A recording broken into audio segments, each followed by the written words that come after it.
that one of the most important problems in Goa is actually the litter which you see everywhere. I feel this is an important problem because it is not just about the litter which you see on the roadside.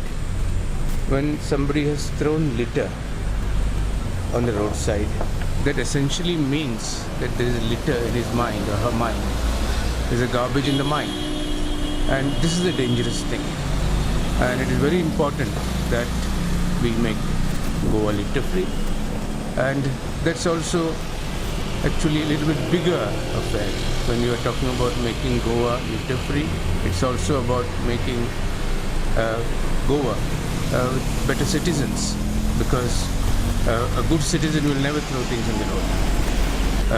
I think if Gandhi was arrived today, Gandhi would have taken up this issue, because Gandhi had this unique quality of coming up with very creative ideas to address social needs. And yesterday, when we inaugurated the Carpet of Joy, it was the 100th anniversary of Gandhi's first satyagraha in Champaran. That was on 10th of April 1917. And so I chose this day to launch this project. And I also believe that art has a power to communicate. If Goa has to be a better tourist destination, more and more art of this kind should be there. So if people come, they like it. So I would like to do about 20 pieces of this kind, not just like this, but something very attractive all over Goa.